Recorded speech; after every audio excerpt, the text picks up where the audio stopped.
Good afternoon and a very warm welcome to this session.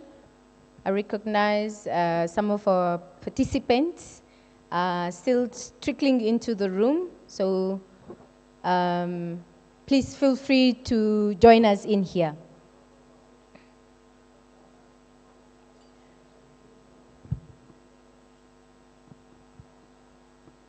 I think in setting off the scene for this session and in the interest of time, I will allow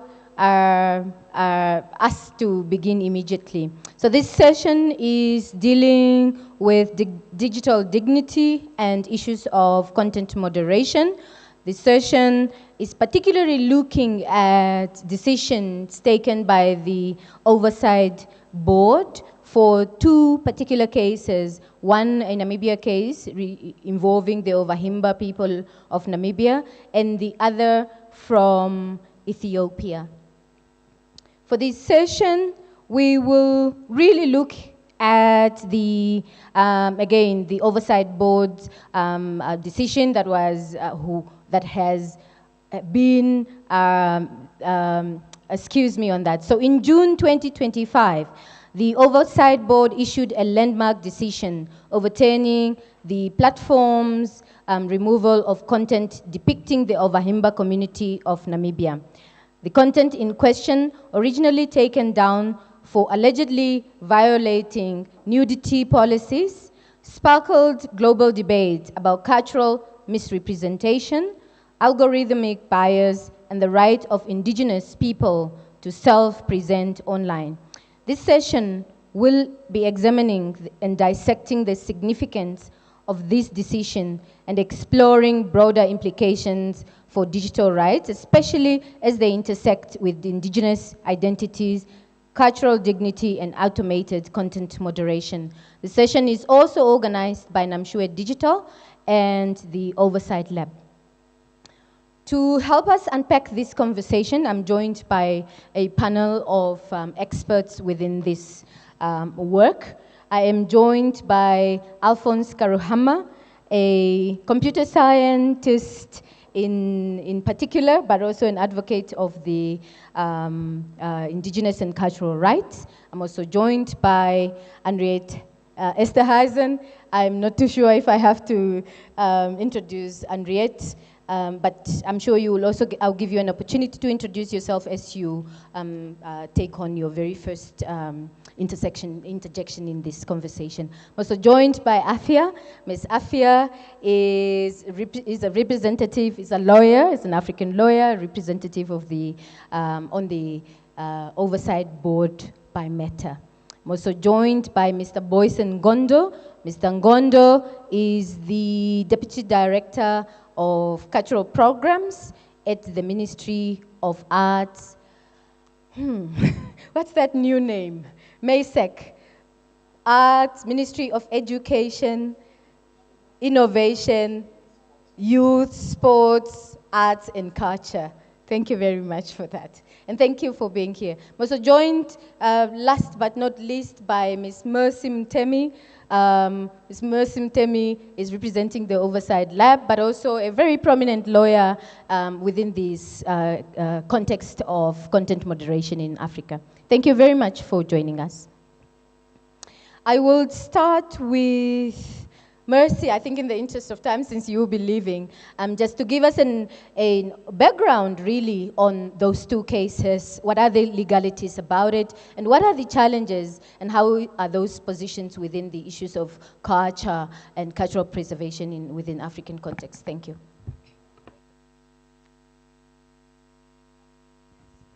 Yeah, it's working now. Hello, everyone. Thank you so much for making the time to come for this panel. I'm from the Oversight Lab, and our focus is fair and equitable technology for the African continent. And that's a very big topic.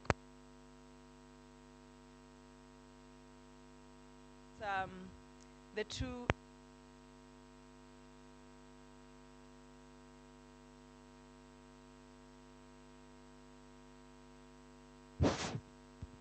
Thank you.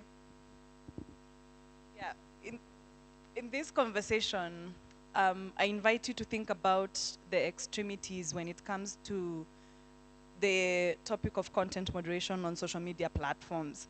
On the one side, it's platforms not having robust content moderation and what that looks like in vulnerable communities. Here, I give the example of Ethiopia, and for those who've been following, we are currently in litigation against Meta because of the role Facebook played in facilitating the civil conflict in Ethiopia. And for context, what was happening there is oversaturation of hate speech, propaganda for war, and incitement content on Facebook. And when people report it, it comes back as this does not violate community standards, even if it clearly does.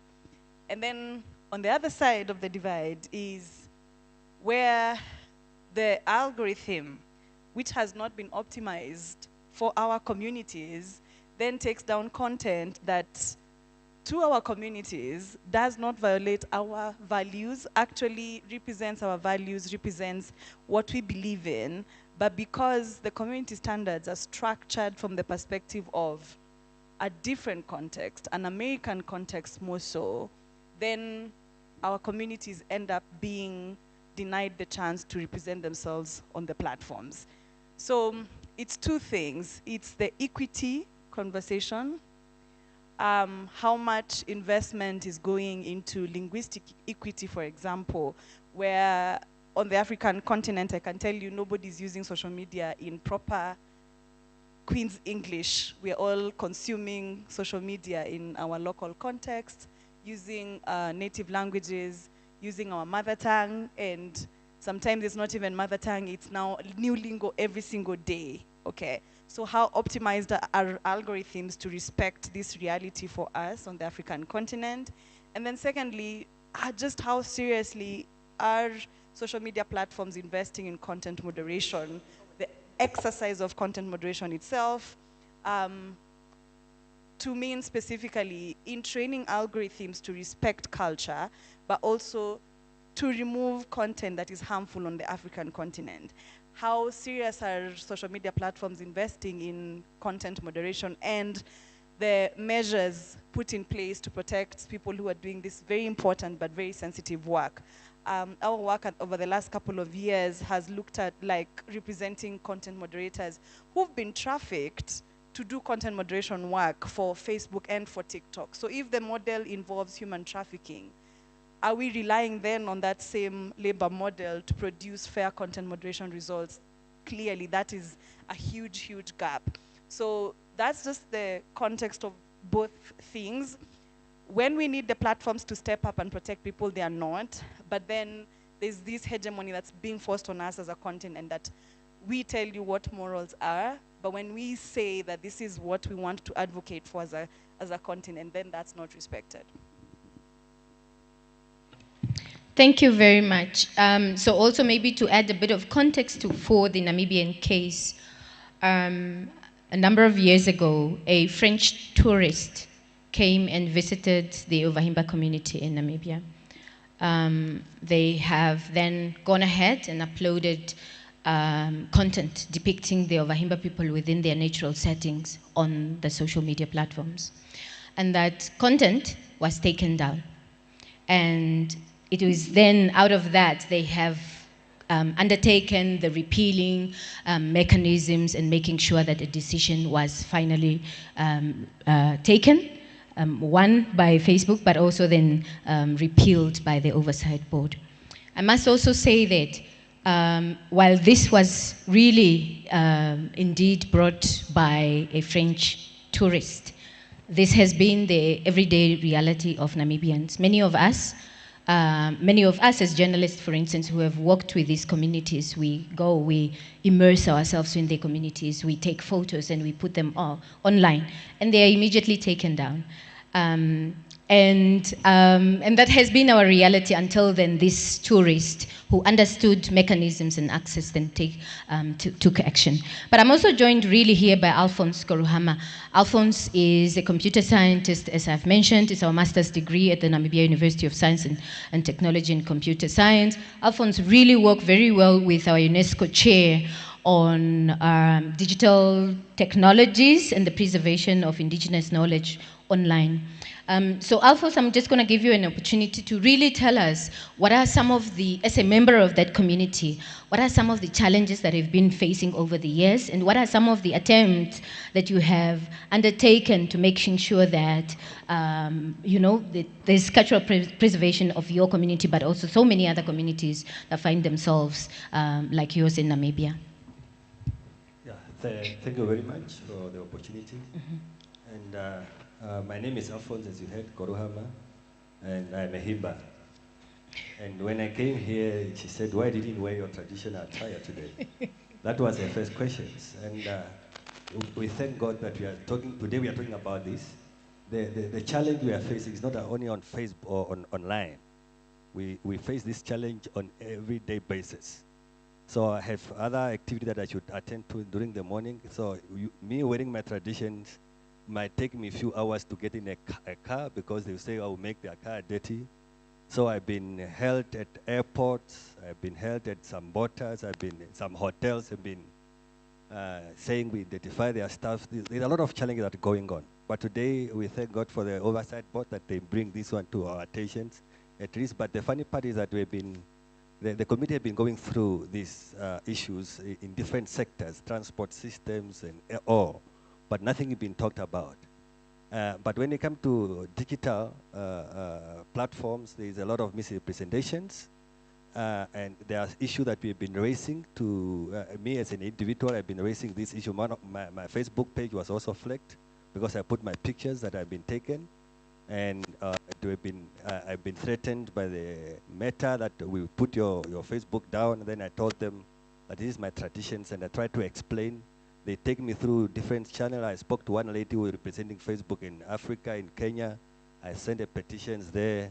I did in 2022, we have a Facebook page for the community where we host our cultural event, where we put the pictures, and that page was put down.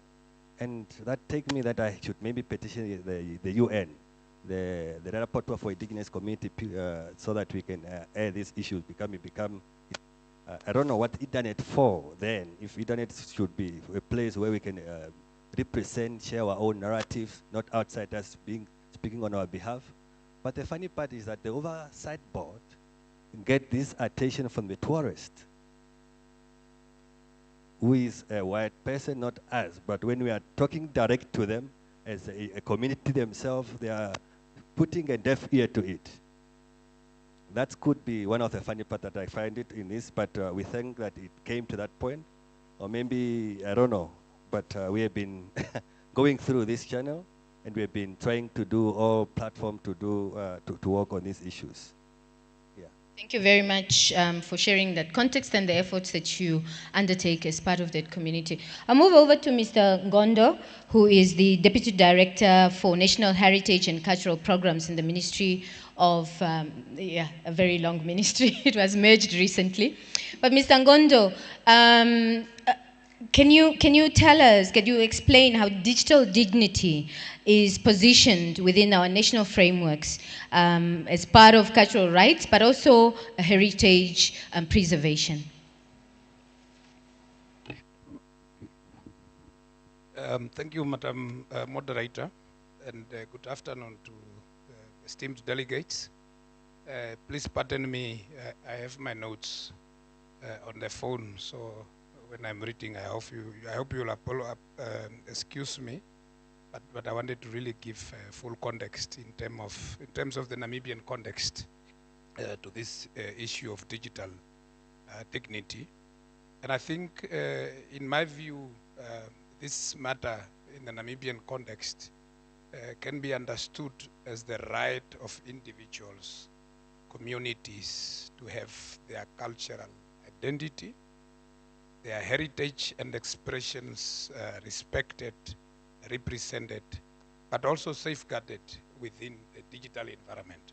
And I think my brother from the Ovahimba community have given us a good context in terms of that specific community and some of the challenges that they are facing. So our mandate as a ministry responsible for heritage protection is really to create those enabling environments in terms of policies and legal frameworks that guarantees this respect, this protection, and this safeguarding of these very, very important but delicate and fragile communities in terms of protecting their heritage.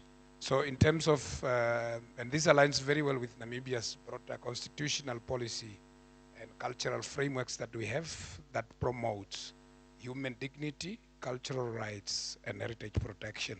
And maybe just to give some background in terms of the constitutional foundation, the Namibian Constitution, 2 articles, Article 8 and 9. Article 8 enshrines the inherent dignity of all persons. I think that speaks to the general human rights that is enshrined with our Constitution, while Article 19 guarantees that every person has the right to enjoy, practice, or confess, promote their culture. So we have that supreme protection and guarantee within the framework of our Constitution.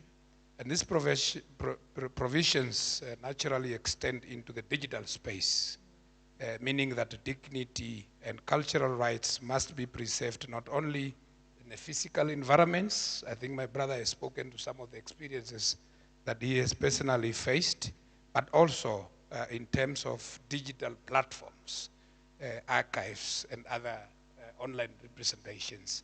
So I think that really gives us a very good foundation.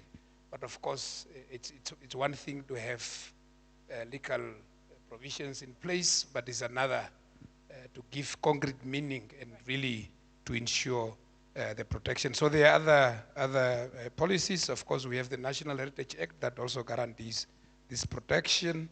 Then we have other national frameworks within the policy alignment with ICT and knowledge economies. So we have a number of acts that really could be effected in ensuring this important protection, but also in terms of the international space, because of course we are party to a number of international conventions that Namibia have ratified, and by law, if we ratify an international convention, the Constitution guarantees that that becomes local law, provided that it does not infringe with our Constitution. So I think that it's important to highlight in this platform where we have other nations and civilizations with us to show that we have opportunity to engage and maybe collaborate also as a continent in ensuring the protection of the rights of these indigenous communities. But in summary, I would want to say that digital dignity in Namibia is not only about individuals' privacy and respect for online, but it is also about ensuring that Namibia's diverse cultural heritage and identities are safeguarded, represented accurately, and shared responsibly in the digital era. It is a breach, it breaches constitutional protection of dignity and culture with heritage laws, ICT policies, thereby reinforcing the sovereignty that I think you spoke to over its cultural assets in a digital age. So I think it's quite an emerging area that we really need to invest a lot of time and resources. Thank you. Indeed, a very emerging area requiring stakeholder engagement. And Rita, I'm going to turn to you here for two things, because a couple of years ago, I think 2 or 3 years ago, we led a study, which I also contributed to, really studying on the role of social media sort of councils and the role that they play, but also issues, really also integrating on issues of accessibility, right? We have a case here that for years, this issue was typical for local people. It required a tourist from who has guidelines that are, I applied to them differently for the platforms to act. What does this means, and I would like you to talk on this, really looking at issues of equity, issues of power and agency, and also stakeholder engagement, if you can. Thank you.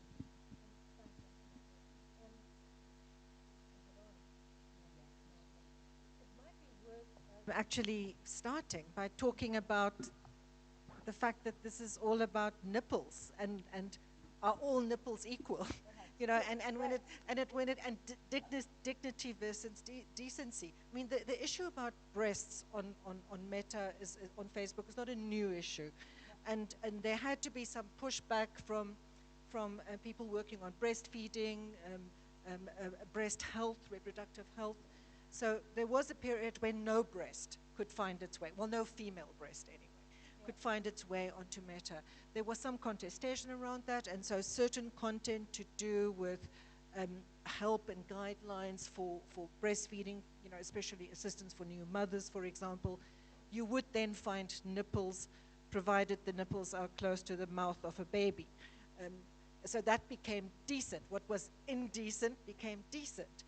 But when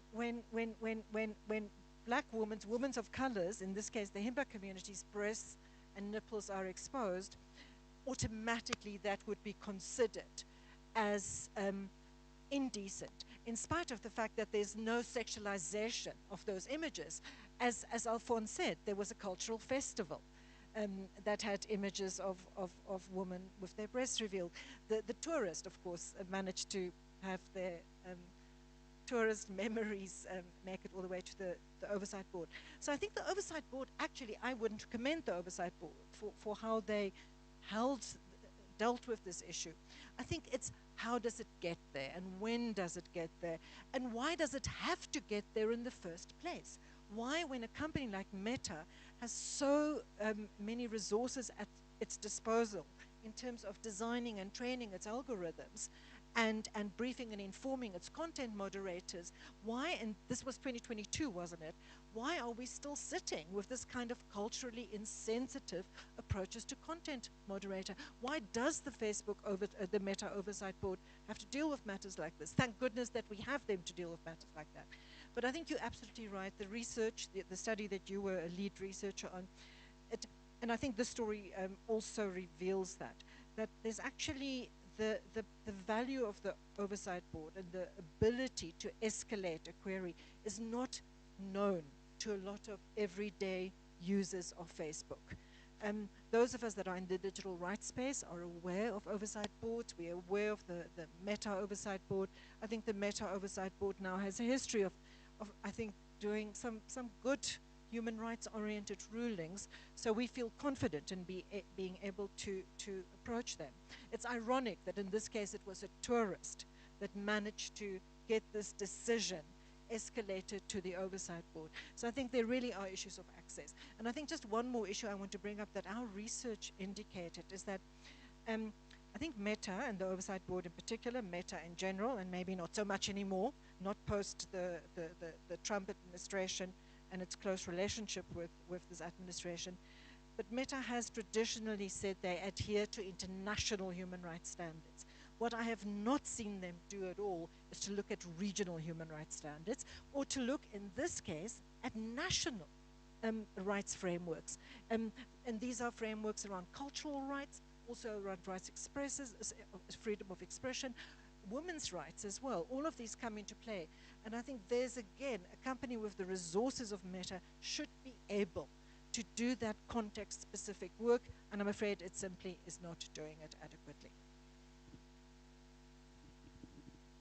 Is that enough? You want me to follow up? But that's enough for now. Sorry, I was just struggling with switching on my mic. But really, thank you for helping us contextualize those issues of access, but also from reality with regional context as well.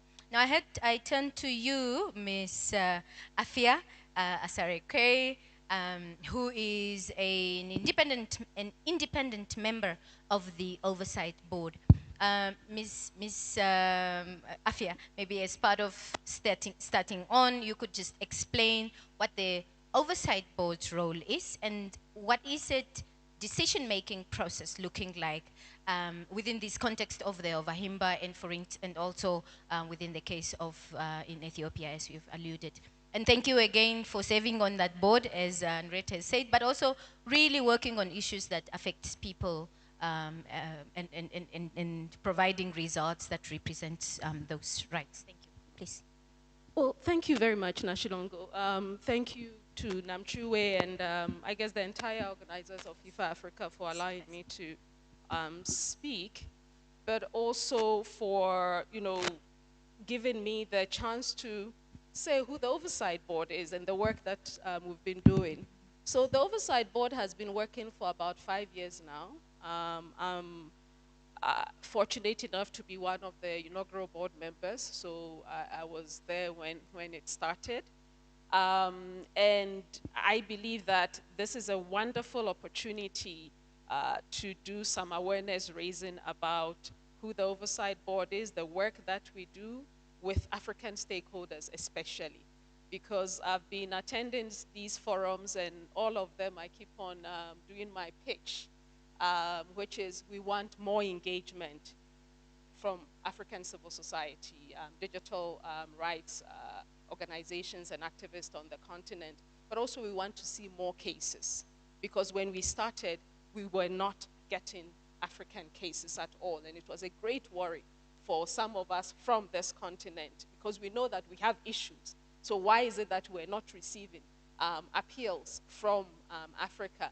And I'm happy to say that over the last 2 years or so, we have actually, there's been an uptick in our cases from the continent. Now, who is the Oversight Board? Because I think there's always a confusion. Once you say Meta Oversight Board, there is some confusion about whether or not we are Meta. Let me just clarify this. The Oversight Board is not Meta. And I'll explain why there is a confusion between Meta and ourselves. Because we were founded by Meta, and there is some sort of an irrevocable trust that was set up to assist our operations, but we are independent of Meta. So we are an independent body. It's unprecedented. It's really an institutional and governance experiment of sorts, because Meta, up to today, is the only social media platform that has an independent oversight board that acts as some sort of an accountability mechanism, checking on whether or not they themselves, in terms of content moderation decisions, are they consistent with their own values, with their practices, with their policies, but importantly, international human rights, especially their own international human rights commitments, because they've signed on to the general principles on business and human rights. So that's what we are. Currently, we are an independent body of about 21 experts from around the world, all over the world, made up of human rights activists, lawyers. We have, politicians, a former prime minister of Denmark. We have journalists, senior journalists, former head of The Guardian in the UK. We have a Nobel Peace Prize winner on our board. So we come from different backgrounds, but I guess what brings us together is our commitment, our investment, and our conviction on the importance of free speech and human rights protection. So that's what brings us together. How do we work, I guess, is what most people want to know. So we look into content moderation decisions by Meta. And what we are doing is, this decision that Meta made, is it correct? Is it consistent with their values, with their policies, with their human rights commitments? We can't, of course, take all the cases, the appeals that come to us. So we select what we call emblematic cases. We are looking at cases that we can make decision on. We can include recommendations in our decision that is going to change their policies, their practices, some of the enforcement errors that they consistently make, which is what my brother was speaking to. I post something, my traditional, attire, and it is taken as indecent, it's nudity, what they call adult nudity, and it should be taken down. So I'll come back to the Himba case, because that case was very, very important for us as an oversight board, because we're not just looking at indigenous rights, we're also looking at cultural and traditional rights. Because for some of you who might know, there is a coming of age ceremony in the Zulu. It's called Umelulo. And what it simply means is a girl who is about to be about 21, usually happens around 21. It's your transition, almost like the ceremony that transitions you from girlhood to womanhood. Now, she will dress in her traditional clothes, you know, beautifully dressed, but her nipples, her breast will be, you know, she'll be bare-chested. And that is seen as nudity.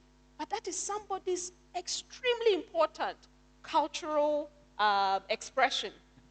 And yet, if she takes a young Zulu girl, does that ceremony, host it for her friends who perhaps couldn't attend the ceremony to see, look at this, it will be taken down because it is seen as violating the adult nudity and what they call sexual activity policy.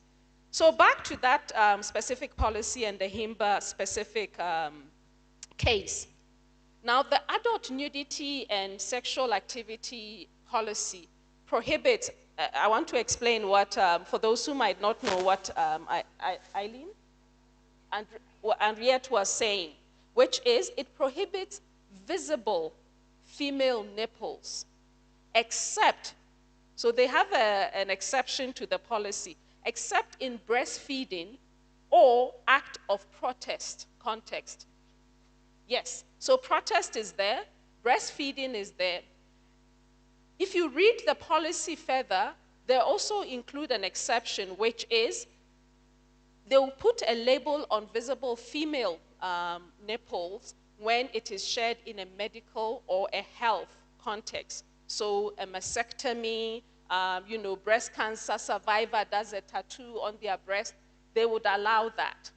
But otherwise, any visible nipple, so bare-chested women or sometimes men, like our brother has said, it will be taken down as violating the policy, even in non-sexual way. So the Himba specific case that we've been speaking about, for those who might not have the background, who have not read the decision, or who might not even know who the Himbas are, or Ovahimbas are, because it's not all Namibians in this room.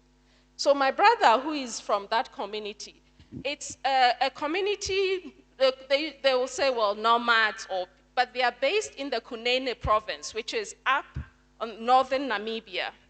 And they have, I'm sure you've all seen images, but probably don't know who they are. They have the most unique appearance, which is this red knotted hair. And most of the time, of course, both men and female will be bare-chested.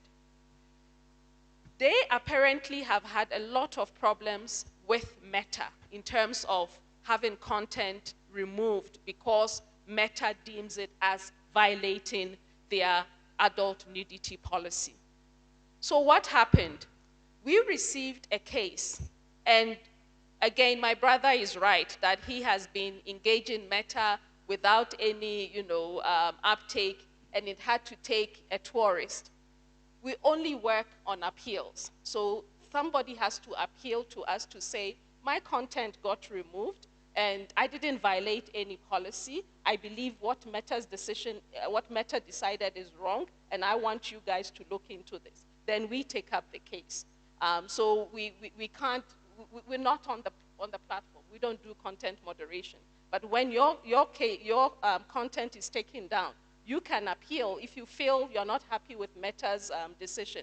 So what had happened was tourists visited, I think they were Algerians, but they do speak French, they are French. So they visited the Himba community, they took videos and photos, you know, with them and posted. And there were indicative hashtags to show that this person was actually raising awareness about the Himbas. Because why? It had hashtag around culture, Africa, tradition, you know, Himba, is it Opio, which is the capital of Kunene, Opuo, which is the capital of the Kunene province where the Himbas are. So he had a number of hashtags to the post to show that he was trying to raise awareness about this community and these people. And yet Meta removed it. So he was not happy, he appealed to us. And we bundled this case with two other cases, which was one from Brazil that had, it's the Brazilian political party, the ruling political party of President Lula.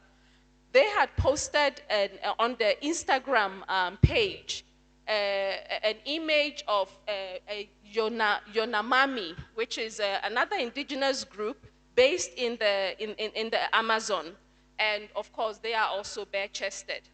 So they posted this image, and it was upheld. Meta kept it on because they applied an exception to their policy, which was newsworthiness. So we were saying, why would you leave? Because is it because the Brazilian, the governing political party posted this, and it was in praise of what the president or the government had done in terms of preserving the forest, the Amazon, the rainforest and all of that. So they allowed that specific post by applying what they called newsworthiness exception to it. But they removed the true Himba. They also allowed the fourth post, which was what? A German newspaper posted a photo on their Facebook page of a bare-chested woman with a child. The newspaper, I think, is called Die Spiegel, if I'm not mistaken. Yes. And again, Meta applied newsworthiness to that. But that case was very interesting because why? There was actually a misnaming because they posted it saying motherhood in the Mayan community because it's a bare-chested woman with a baby. But it was actually, we are the ones who had to correct Meta to say this has nothing to do with the Mayans. The Mayans don't practice cultural indigenous nudity. It was of a woman and a child from the Karo community in Ethiopia. So we are the ones who even had to tell them, no, this one, you just didn't even get it wrong. You even got where it comes from wrong. It is from the Karo community in Ethiopia and not the Mayan. So those were the four cases. So the two Ovahimbas, the one Yanomami from Brazil, and then the fourth case was the one from Germany involving whether it's Mayan or Karo. Okay, so those were the cases. So they all dealt with imagery of bare-chested women. And why did we choose this case? We selected this case because we also wanted to assess how Meta's nudity rules impact indigenous communities. It wasn't just nudity for nudity's sake, but how does it specifically impact indigenous communities and their ability to show depictions of their culture, of themselves, and all of that. I think what we were looking at particularly was women who traditionally go bare-chested, because we know that there's always disproportionality when it comes to women. So we're looking at women who particularly go bare-chested. And again, in a non-sexualized way, where nudity is culturally, historically, socially accepted. Why do you continue to take it down? If my community decides that this is not nudity, who are you to tell us that it is nudity? So questions around, digital inclusion. How have we gone, how has we allowed Meta to exclude whole communities from social media platforms because you are interpreting it in a very narrow way without context-appropriate knowledge? So that was it. So the board overturned Meta's decision on the two Himba cases. We told them, no, you can't take it down. You should keep it up because we thought that the complete prohibition of posting images, of bare-chested indigenous women in a non-sexualized way disproportionately impacts indigenous women's right of self-expression. the board also underscored to Meta the importance of representation. Okay. And I'll finish now, because what we're looking at is, while Meta prohibits images of indigenous women with visible nipples and non-sexual, this one, it sometimes allows content via what I saw, the spirit of policy exceptions.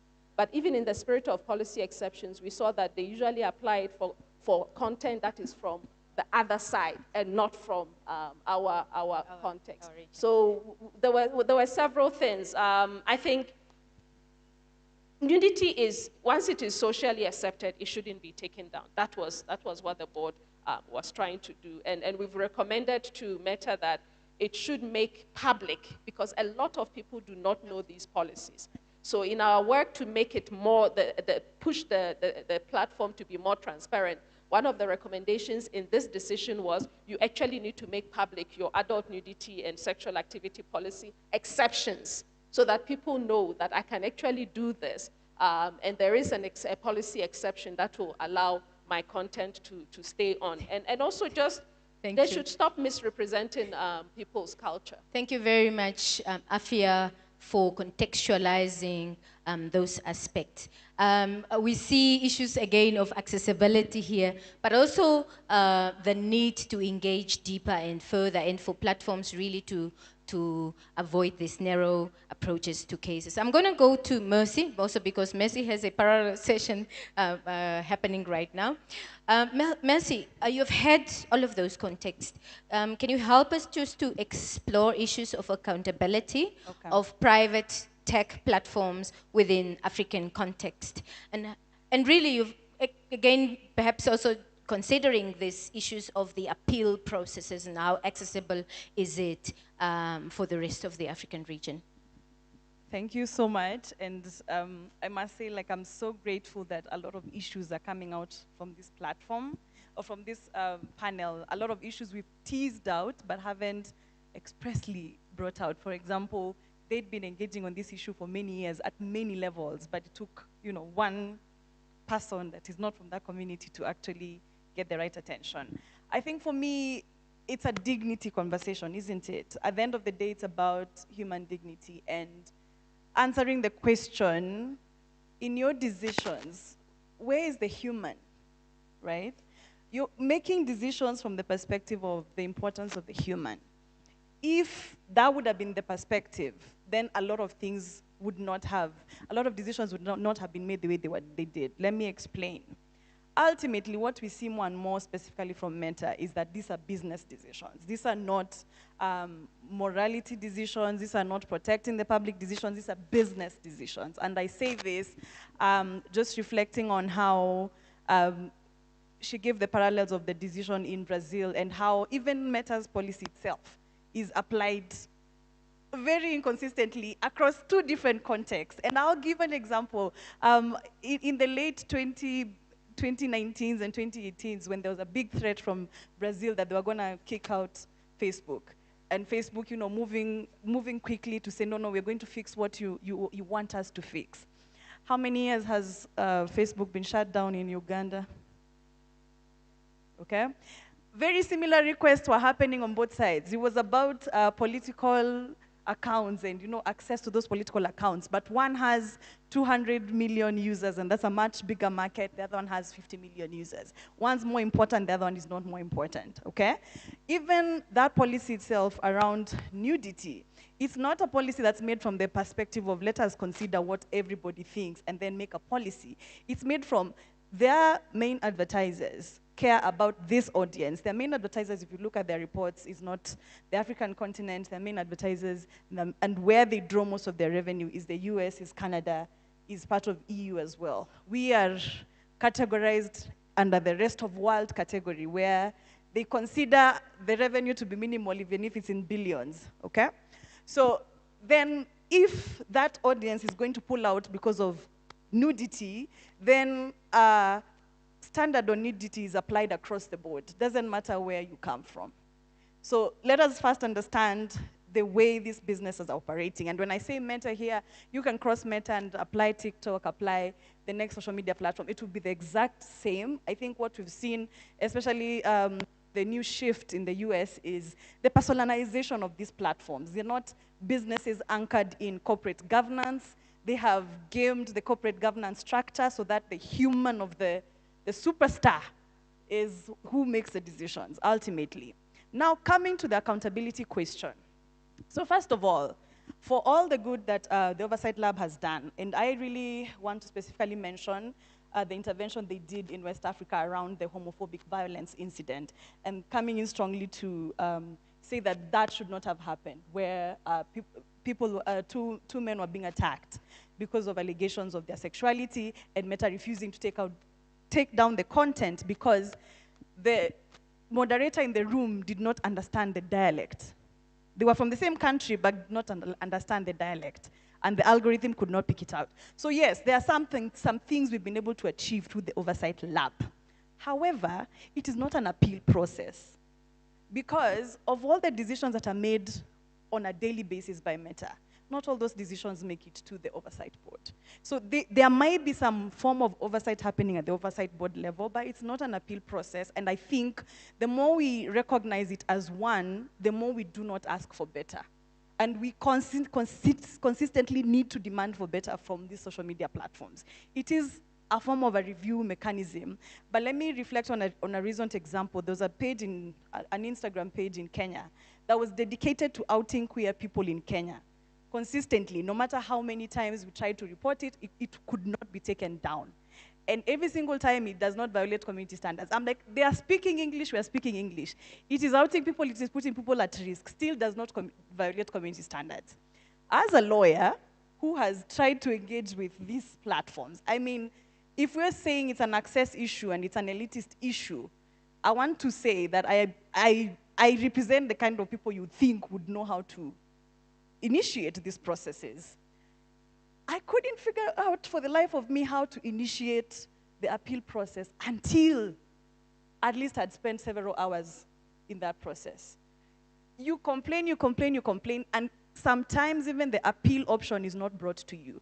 This is something still that is controlled by the platforms, right? So when we talk about independence, we really need to think strategically about it. If you're saying, I can only take this to the Oversight Board after I have received a decision from Meta, and the decision takes 20 days, then what, right? So there's things that are structurally wrong with how social media decisions are made, and I think the importance that we must not miss out here is that these are not business decisions that don't have impact down the road. They affect political conversations, cultural conversations, our ways of life. So we do not get to let platforms decide for themselves what their review process is going to look like, what their accountability process is going to look like. And this is why we have to consistently demand for transparency, for accountability as well. I also sadly just have to insist as a continent, can we acknowledge the racist undertones in content moderation practices? Please, let's also call them out, because before we acknowledge that they exist, we will not start tackling them properly. Indeed. And thank you so much, Mercy, for unpacking all of those layers within the appeal processes, but also just how accessible, one, the Oversight Board and its mechanisms, but real issues on content moderation and how those reflect within the African context. I would perhaps at this point give an opportunity for our members of the audience or our participants in this session to just engage. Should you have any questions, please just raise your hand and contribute to this discussion. Thank you. Are there any hands in the room? Oh, your hand over there. Do we have a roving mic? I think there's one. Oh, please go ahead. Hi, everyone. My name is Yasmin Ahmed. I work for Femtech Law Initiative in Uganda, and I like the conversation about content moderation and how culture in Africa is being affected by it. But I would like you to change the lens a little bit, yeah? Because whilst African culture is suffering from the content moderation, perpetrators of online violence are benefiting from the use of culture to inflict harm. Let me give you an example. For example, content creators in Uganda, when they feel they want to do, they want to, say something that they understand is wrong and would be taken down, they change the language in which they speak. So it's hate speech, but when they change it to a local language, then content moderators can't pick it up, neither can AI. So now culture is being used as a tool for harm. So my first question is, where do we strike the balance? Well, we're advocating for the inclusion of culture and to make sure that content moderation does not filter out our, cultural diversity, but also how do we balance that with the use of culture for harm? And two, some of the content that we create is very contextual to the African, cultural diversity. And because of that, it's sometimes difficult to make reports because the type of harm is very specific to the culture. And if someone doesn't belong to that culture or doesn't understand the context in which it has been, picked out from, then even if you make a report, it won't look the same because what is an insult to a specific African culture may not be the same as to the content moderator who is looking at it from Europe or America or whatever. So when you look at cultural context, when it comes to content moderation, for me, these are some of the issues we are facing, especially when we're looking at things like TFGBV, because it's getting worse in Africa and content moderation is not really helping. So maybe you can help me with that. Thank you very much. Thank you very much again for your engagement. I think the issue of content moderation really taking a different shape within this case, and issues of culture and culture being weaponized, if we may call. This question really speaks within your role and perhaps seeks for your perspective, Ms. Ngondo, in terms of that, but also really within the multi-stakeholder processes from your end, Henriette, but also Afia. Please, everybody, feel free to engage. Let us know if there's any other questions. Take this one. Thank you. Should there be any other hands, let me please see those hands and we'll recognize them as we come. Okay, one over there. Is there one here from Lesotho? Was that a hand? Okay, thanks. Please go ahead. I mean, you've raised a very important thing, which is users increasingly getting smart and trying to, beat the system by using different words, local words, emojis, what we call dog whistle, to get around. I think what Mercy said, which I wanted to correct her before she actually left, was the case she referred to in Nigeria, for example, on the homophobic violence. Meta actually got it. It wasn't Igbo, different Igbo dialect. It was Igbo, but Meta interpreted it as Swahili. So by the time it came to us, we were saying there's a piece of content in Swahili. We're not supposed to, tell which board members are in which panels or which decisions. But I can reveal to you that I was on that panel, and I was the person who was able to tell my other board members that this is actually not Swahili, this is Igbo. The case is from Nigeria, it is not from Kenya, and it is not Swahili. So your point is around small language, what Meta calls small language markets, and how, people, they don't have enough content moderation, human content moderators when it comes to small language markets. And that is something we have been pushing them to say you actually need to increase your investment in content moderation in non-English speaking geographies, because that is where the problems are. So the harms that people are causing, real life harms that people are causing through their posts, that Meta is not able to pick, whether the algorithms or even human content moderators, is because there isn't enough human content moderators. I believe that homophobic case, if it was actually reviewed by somebody from Nigeria, they would have been able to pick that this is Igbo and not Swahili. So we have posts from Africa where you could have a content moderator sitting in Philippines looking at that.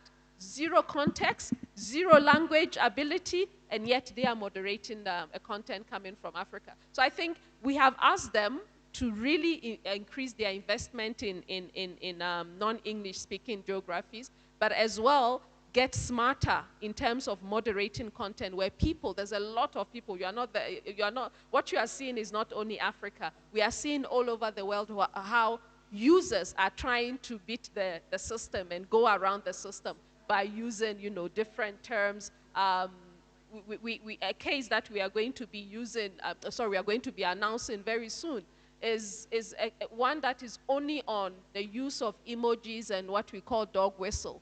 But they're actually calling somebody, a black monkey, which is a racist term. But they use different words. They use different, images. And so the content moderator is not able to pick. And this content has gone viral in reference to a famous, soccer player. So those are some of the things that we are dealing with, that we are engaging the platform to do better. So yeah, we are working on it. We are aware of the problem you have noted. But our work really is, how do we protect free speech, but at the same time make sure that any possibility of real life harm is also, any content that can, bring about real life harm is taken off the platform, because we have seen in Africa that certain things can actually cause conflict and wars. So we don't want to see more conflict and wars in our continent. So any kind of content that can actually bring about harm and risk, we do look at it and advise Meta to take it down. So I'm talking about incitement to violence, very toxic hate speech, and disinformation. Thanks. Let's take more questions. I'll respond after the other people from the floor. Sure, thank you very much, Henriette, for that.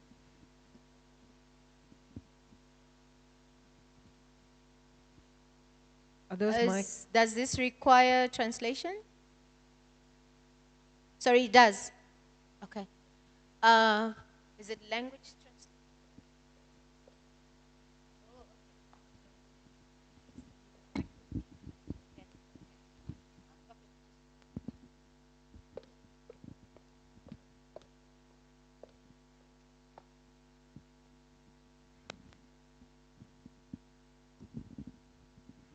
Thanks for the opportunity. My name is Sabino. I'm deaf. Yeah, I attended 2 different schools of the deaf. My point is on the Ovahimba people, especially the women who are always not wearing anything. It's a culture to them. But many people, when they visit the Kunene, especially in the villages, and there is a deaf person, maybe a member of that community is deaf or hard of hearing, or even blind. Now, to disseminate this kind of information, what is the strategy we have for that approach, to make sure that the information also reaches them on how they can protect themselves, their data, and all that? So we also have very limited schools, especially in the Kunene province. Yeah, the other issue is culturally, they do not get opportunities to buy some clothes from the shops, or to properly cover themselves, because it's a culture to them, but we cannot transform. So that is my question. Thank you. Thank you very much. Do we have any other questions at this point? No further questions. So, yes, I hand over then to you, Henriette, and then maybe Ms. Tangondo will also take it. Thank you. And maybe Alphonse also wants to. Alphonse, yes. I wanted to respond on the, just the example that you mentioned about using cultural knowledge to perpetrate violence, and how the systems also protect that. It is challenging. We also see political leaders using cultural values sometimes to silence political speech. We know the case of Nigeria and Twitter, the president, politicians. There was the famous case in South Africa, the painting, the spear of President Zuma, which was culturally very insensitive in many respects, but politically very important at that time when South Africans wanted to express their criticism of a president. And it was partly through a painting of him naked, and so on. These are complex. I think the point, though, is that I want to go back to what Mercy said. I think we're at a time now in terms of our rights as Africans, the importance of challenging stereotypes and racism, and the resources of a company like Meta and the power of these platforms. We should be moving beyond experimentation. You said the Oversight Board is an experiment in many respects. It's an experiment in building accountability and checks and balances into a self-regulatory system, which is where the company claims that it can regulate effectively using its own standards, which comply with international human rights. But it's not working. And I think it's unacceptable that it's not working. I think we need accountability. I think we're entitled to accountability, and we're entitled to an accountability system that gives us channels that are accessible, that are visible to all users, and where all users and all voices that want to express concerns are treated equally. I really think, and there's no question that Meta lacks the resources to implement that system. The question is the political will there? And if it's not there, what do we do? How do we demand and get this kind of accountability? Recognizing that the Oversight Board is independent, it would still be good actually to hear your perspectives on how we can take this to the next step to get more predictable justice.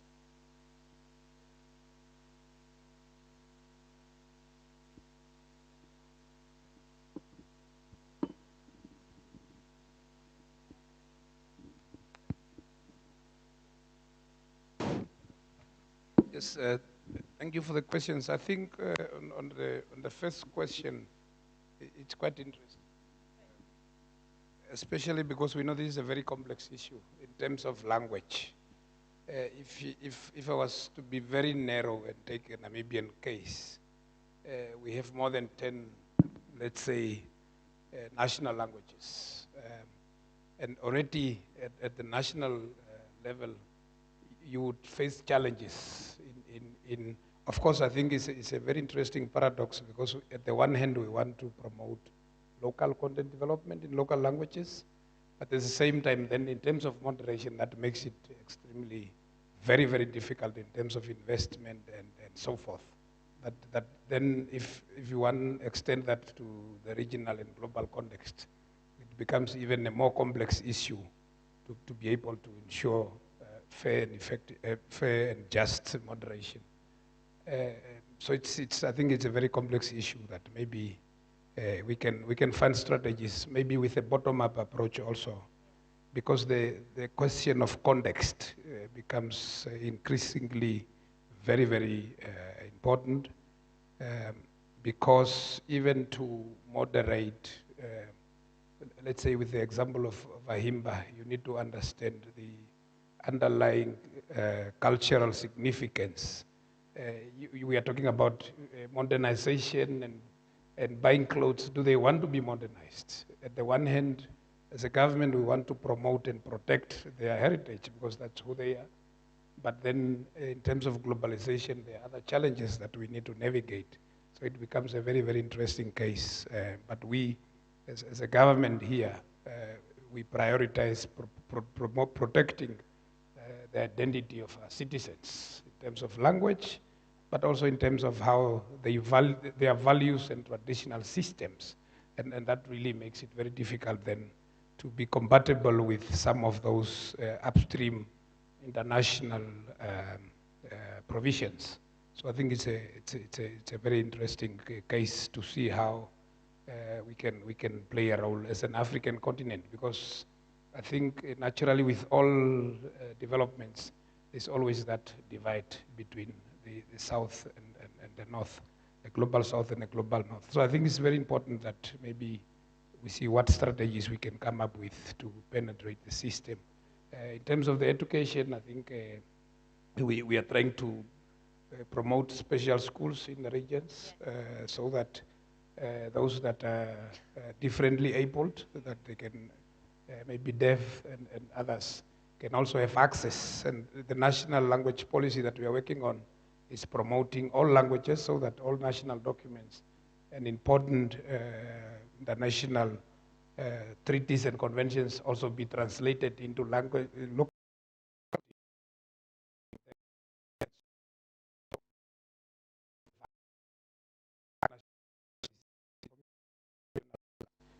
We want to ensure inclusive access to all development documents here in Namibia, but also global important strategies and documents. Thank you very much for that. And moving on to Alphonse, and as you really engage on those questions, also help us to understand the importance of designing and working together with the local people in understanding and engaging on digital related matters, especially within the context of human rights online.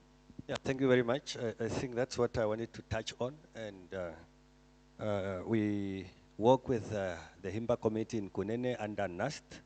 At NAST, we have an indigenous knowledge cluster under IT sector, where we work with the Himba community and the San communities in the eastern region of Namibia. So what we did, we have Indigenous Knowledge Act halters, who are the experts in indigenous knowledge that are working, collaborating with the researchers on who can moderate content that the students are publishing and all those things, whether from image, from the content that have been published, whether it's in line with what they've been collected from the field. So under NAST, we've been putting that in line, and they've been going on for almost 15 years under the leadership of Prof. Vicious. Yeah, and also apart from that, also I've been since 2022, I've been working with 84 chiefs in Kunene and the south of Angola. Also, we have the Himba in Angolan side, where we develop a biocultural protocol. So that set rules of engagements, how our knowledge should be shared and protected and all those things. So that we've been working on. It was launched last year in May. We will launch it in Opuo and also in Windhoek. So that looked more on how to protect our environment, our grazings, our land, and also our culture. And in the meantime, also we are busy working on the digital biocultural protocols also, that we also want to work on that, because our image, our stories are being told by outsiders, but we want to set rules as a community. Thank you. Thank you, Alphonse, for sharing those examples and practices that, as a university, as part of this community, is engaging on. I think, ladies and gentlemen, as we wrap up, we are over our time. Do we have final last remarks as we close this session? We have discussed issues of inconsistencies of the applications of policies, particularly looking at the marginalization of the African communities. I hear also from this discussion the need to engage within the multi-stakeholder process from the applying rather the bottom-up approach. So where do we start? Henriette, perhaps, and then it comes there, and then.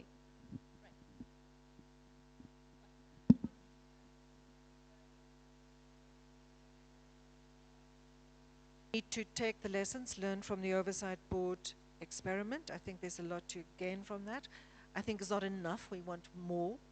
And we want also Meta to really take that experience from the Oversight Board and the advice from the Oversight Board very seriously. I think if we really think that multi-stakeholder approaches are going to work, we need to talk, but we need to be heard. And I feel that, in a sense, looking at the big companies, the big social media platforms, there's been a retreat. I see fewer of them in forums like this one. I see fewer of them at the global IGF. I see fear of them engaging with national governments and with regional and local civil society organizations. That needs to change if we're going to go forward. And then I just want to make the point, neither Swahili nor Igbo are minority languages. And the fact that in this day and age, they can't train their tools to deal with Igbo and Swahili and tell them apart, that just shows, I don't know what to call it. Disregard, not caring. It's Africa, who gives a damn? They don't have money, that's fine. We'll take their data, that's enough. Sorry, I'm sorry to be so brutal. So it's true that Facebook makes most of its money from the global north, but most of its users are actually the global south. And so they are aware of this, and we are pushing them to do better by us. But meaningful content moderation involves those who are impacted by it, and it involves all of us. So when every of these forums I am here, I am begging people, engage more, engage even the oversight board more. Whenever we select a case, we announce it and we invite what we call comments, public comments. We hardly get public comments from Africa. Even if the case is not from Africa, but it's an issue that we also care or it touches on us, let's submit public comments. So those are some of the things. Now, I think what we have tried to do is three things. We are trying to foster greater accountability by Meta, to say if you do commit human rights harms, there has to be remedies for them. We are pushing them for greater transparency, which is make your policies more transparent, more clearer. And we are also trying to ensure that we push them to improve their policies and their practices through our recommendations. For me, I think that's the most important part of our work. Because if we can actually get them to improve their system, their policies, their enforcement practices, then we will not be sitting here lamenting about how they've been treating us. So I think that's it. The oversight board, Mercy mentioned, well, where is the human in it? In all our cases, when we are looking at the case, we are looking at how does this impact the user? We are pushing Meta to treat all users equally, irrespective of their color or where the user is coming from. The three-part test, which is the framework that is presented, the robust framework that is presented as a guidance for us in Article 19 and Article 20. The Rabat, the six-factor factor of the Rabat action plan. General comment 34. The UN general principles on business and human rights. Those are the things that are guiding us as we are looking at every single case. If you read our decision, you'll see every single case we are looking at that three-part test. Is Meta's decision, is it legal? Does it, advance a legitimate aim? Is it proportionate or necessary? If it is not, we tell them, overturn your decision. So that is really how the oversight board is working. We called it experiment, but I think after 5 years, it's no longer an experiment. I think we are working. What we wanted to see was the likes of Twitter, the likes of X now, and others also have some sort of independent oversight and accountability mechanism. And just before, Meta was taken over by our wonderful exported guy from South Africa in the US, there was a conversation about having a Twitter advisory committee, but that has died down. They have all gotten rid of their human rights policies and others. So yes, we do have a problem with the social media platforms who are becoming more and more powerful perhaps than any state. Of course, they regulate speech more than any other state. So we do need to push them. And that can only be done in what Nashilongo calls a multi-stakeholder approach. Thank you very much. Multi-stakeholder approach, Ms. Tangondo. Does this conversation provide you with so many different channels for engagement, but particularly working together here at local level. Of course, you are aware that we have the Namibia Internet Governance Forum that has been ongoing. At some point, we obviously have engaged with you and your office and the ministry in general. But how do we move forward, moving forward? Because today, it's the Ovahimba. You still have the Sons all over the country. We also have other communities as well. Yes, thank you so much. I think as I conclude, I want to touch on two issues, and that is on strengthening digital sovereignty. I think as a government, of course, I'm representing the ministry.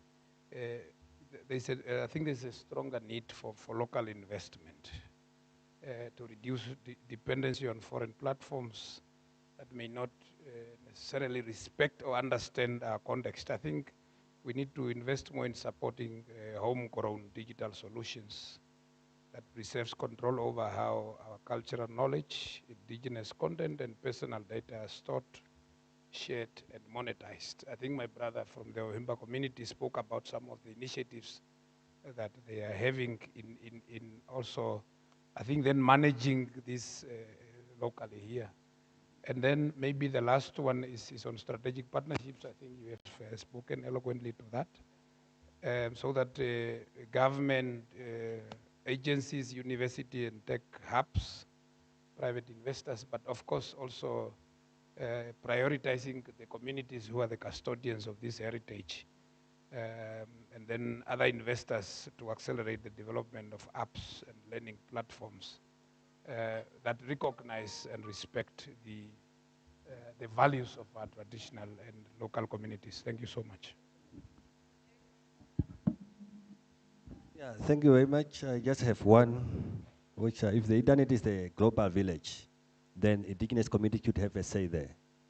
And digital inclusion is not about charity. It's about justice, dignity, and self-representation. Thank you.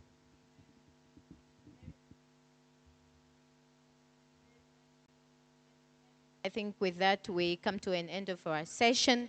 A key message here is we need to talk more, but we must also be heard. And really for us to ensure that digital dignity means something to somebody that needs it. Thank you very much.